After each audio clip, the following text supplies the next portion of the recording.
Jaya Radha Madhava Punya Vihari. Shri Krishna Chaitanya Prabhu Nityananda Shri Advaita Gadadhar Srivasadi Gaura Bhaktivinoda. Hare Krishna, Krishna Krishna, Hare Hare, Hare Rama, Rama Rama, Hare Hare.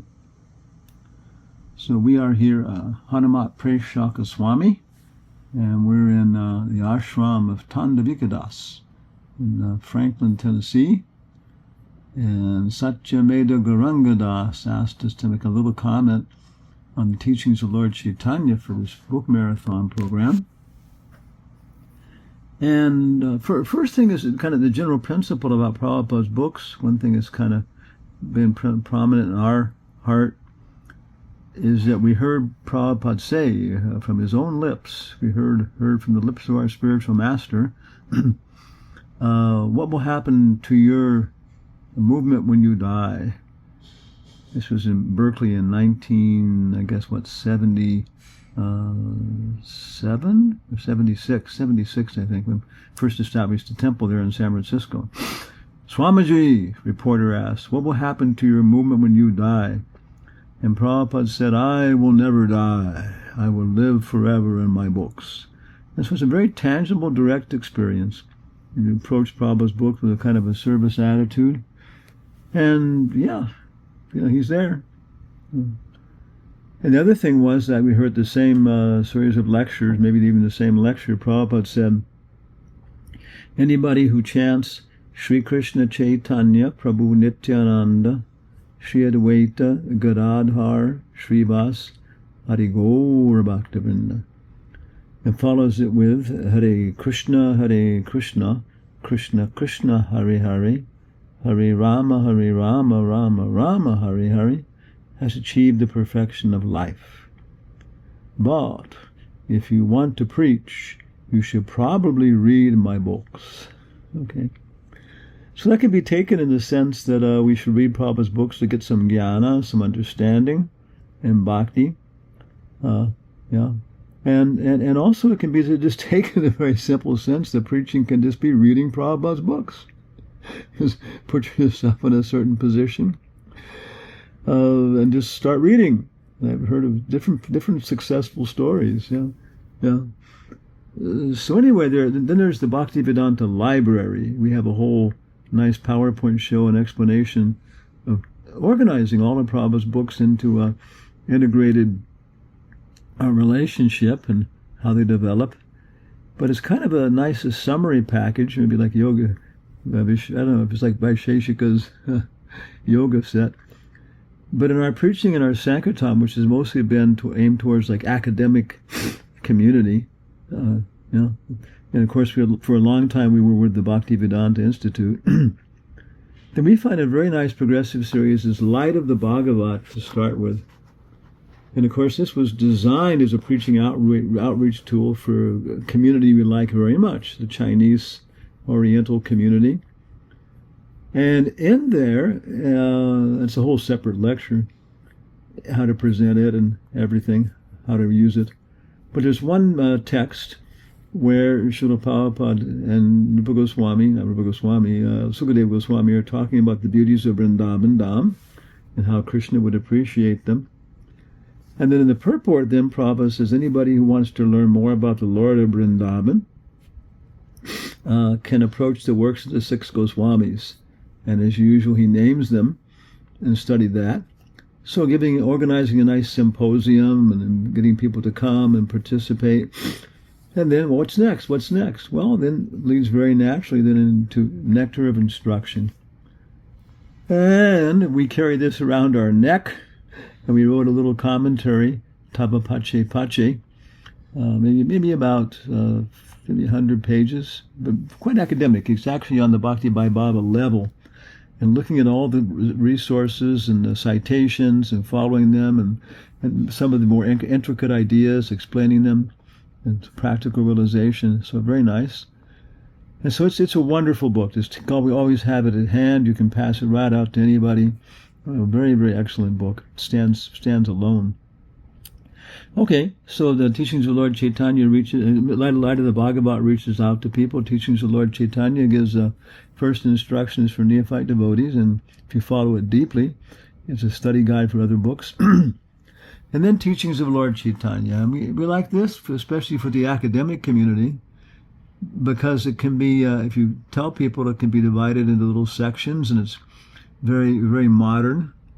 The Krishna book and other things talk about 20-mile-long witches and all these very strange things. But Teachings of Lord Caitanya is just, it's only 500 years ago, but that's far enough back for people to be open to some mysticism and some variety and everything else. 1492, Columbus sailed the ocean blue. But in 1486, Lord Caitanya was born.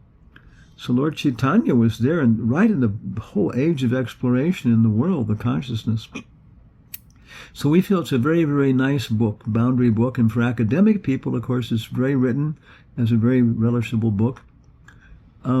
We heard that one time, one Gaudiya sannyasi, in the beginning of ISKCON, nice person, he was friendly, one devotee knew him, maybe it was Bhattacarya, and he was talking with him in their ashram in India, and the sannyasi was saying, well, your Prabhupada has done wonderful things and reached out to so many people, but he said, but you don't have the educational depth that the Gaudiya Math has. You don't have the resources, and you haven't got Caitanya-caritamrta, for example.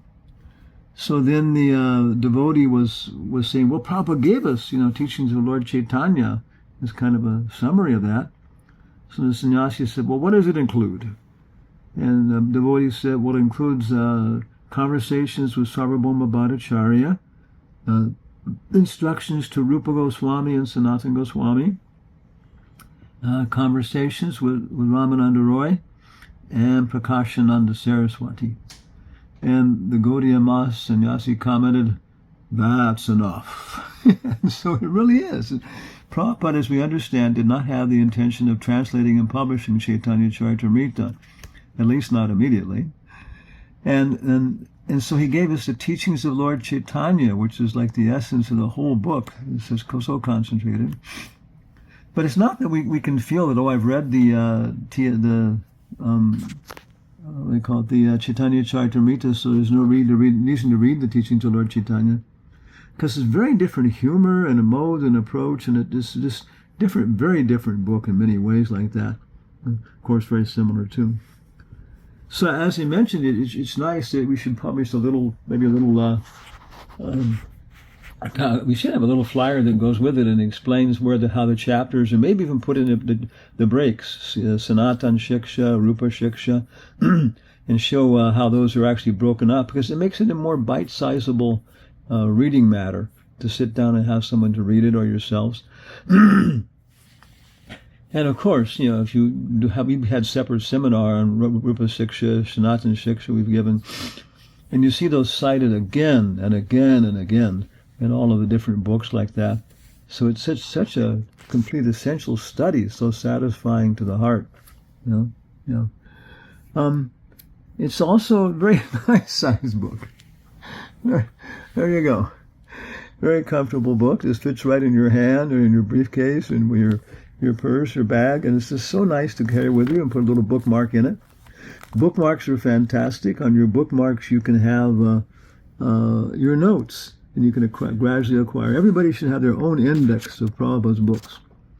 You want to find something, but you forget where it was. So you should develop your own index, where you can just find stuff and show it to people. And of course you can meditate on the pictures. You could have opened them up. You have a little altar. We, traveling and preaching, many times we do programs, we just open up Prabhupada's books and we have a little altar. Look how happy that is. Doesn't everybody want to go there? Yeah. Oh my goodness, yeah. So, maybe that's about all we want to comment. Of course, the content is just wonderful. Ramananda Roy, we've heard Lord Chaitanya was, Bhaktisiddhanta was mean, in the final content of his listening, it goes all the way through the most intimate aspects of devotional service. The same way Rupa Goswami, and then Sanatana Goswami has 5 chapters in Caitanya-caritamrta, I think, like that. Then if you want to argue with different people or, discuss with them, the strategy that Lord Caitanya adopts in preaching to Sarvabhauma. If you're going to be preaching in the academic atmosphere, here's what he did. He sat and he listened to his Sarvabhauma's ideas, and probably other people were there, listened to everything else, courtesy. And then when Sarvabhauma said, hey, you haven't been saying anything, haven't you got any ideas? Then Prabhupada said that Lord Caitanya did not become impolite or rude or anything else, but because he said, okay, now since you've asked, okay, yeah. So different strategies for different people. He wasn't aggressive.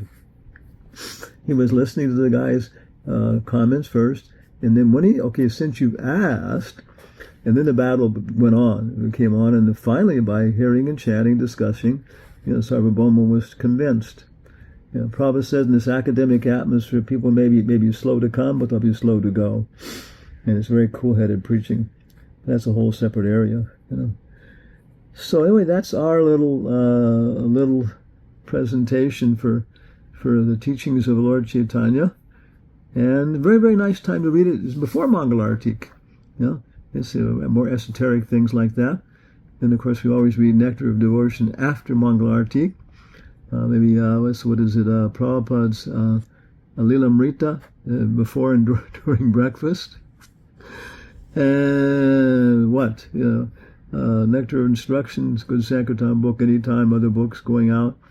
And many times we do bhajans, reading those, and studying and chanting right before the evening program. And after the evening program, Prabhupada has so many times Bhagavad Gita and the Krishna book and hot milk before you take rest. Okay, so thank you all very, very much. There we go. We haven't shaved for Ekadasi. We hope this reading marathon promotion is a great success. Hare Krishna. Hare Krishna, Hare Krishna, Krishna Krishna, Hare Hare, Hare Rama, Hare Rama, Rama Rama, Hare Hare.